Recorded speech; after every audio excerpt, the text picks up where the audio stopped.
Guys, samahan nyo akong magluto. Ayan, tayo magagayat ng bawang, sibuyas, at kamatis. Magluluto ako guys ng ampalaya. Ayan, ampalaya galing sa rep. Yan guys, samahan nyo akong maghiwa ng kamatis, bawang, at sibuyas na may ampalaya. Napitpit ko na siya guys, nabalatan ko. Ayan, tapos na tayo sa bawang. Sa sibuyas naman tayo, guys. Ganito tayo magayat ng sibuyas. Kasi ito'y pang-gisa. Ang ating ampalaya ay igigisa sa itlog.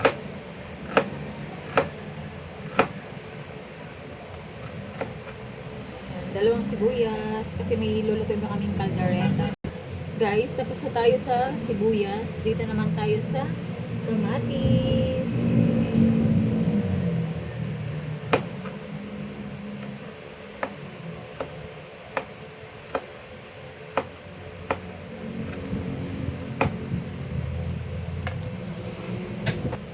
Ayan guys, tapos na natin gayatin ang bawang, sibuyas at kamatis. Sunod natin ang ampalaya. Ayan guys, nagpalit tayo ng sangkalan kasi napuno na siya. Hindi ko na sinalin sa pinggan. Ito nga pala yung lalagyan ko ng ampalaya. Kung ginayat ng ampalaya, may tubig at asin. Hugasan muna natin ang ampalaya bago gayatin. Ayan, hiwain na natin ang ampalaya. Tanggalin lang yung magkabilang dulo. Hinog na siya guys. Ayan, buto lang yung tatanggalin ko kasi yung mga puti-puti. Masarap yan guys, pampayapot sa ating ginisang ampalaya. Ayan, hindi ko na siya sinasaid yung mga puti-puti na yan. Masarap kasi yan guys. Meron din niyang sustansya. Ayan, ganyan lang ako magtanggal. Gayatin natin ng medyo manipis lang. Ganito guys. Para hindi siya masyadong mapait pag kinain natin. Ayan guys, lahukan natin ng liempo yung ating ginisang ampalaya. Hiwain na natin.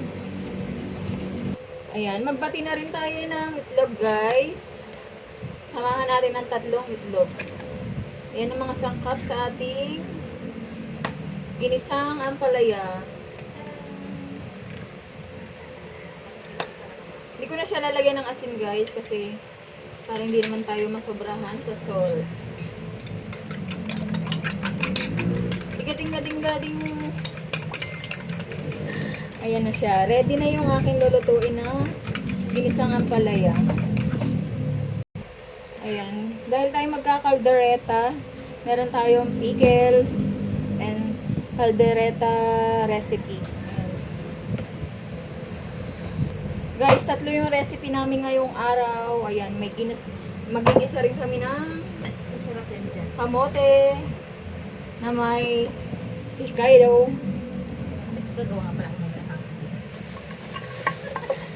Ginisa guys, kailangan nito kamatis, saka bawang sibuyas and Hokkaido. Ayan. Aking hihimayin na kasi 3 yung aming menu ngayon. Mayaman kami sa ulam guys. Ito naman ang pang-caldereta.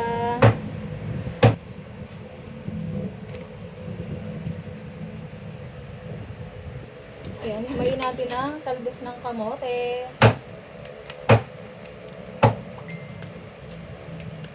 Ganito yung paghihimay ko kasi itatanim ko tong tangkay. Tatanim natin sa tubig. Tutubo yan guys. Kagaya nung ginawa ko. Daran, yung kangkong namin, ayan, natubo na. Sa tubig ko lang siya linagay, ayan. Tumutubo na yung kangkong.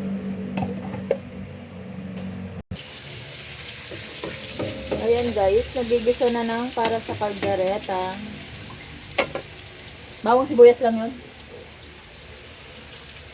Ito yung aming lulutuin na caldereta. Ano to? Lempo? Riempo? Ayan. Tapos ito, pagkain ni Max, At may samsam. Yan. Gisa-gisa. Sarap ang ulam namin ngayon, kaldereta. Ayan guys, sabay-sabay na nagluluto. Ito para sa ampalaya, ginigisa na din. Ayan, gisado na ang pangkaldereta. Ito yung ampalaya. Ito yung talbos ng kamote. Nahugasan ko na siya. Ayan, babad ko muna sa tubig. Ayan, busy-busy ang aming chef. Chef RP. Matagal pa ba yan? Ayan, hindi pa ako tapos maglinis ng lamesa. Ayan, punta tayo sa part 2 guys. Masyado nang mahaba ito, kaya part 2.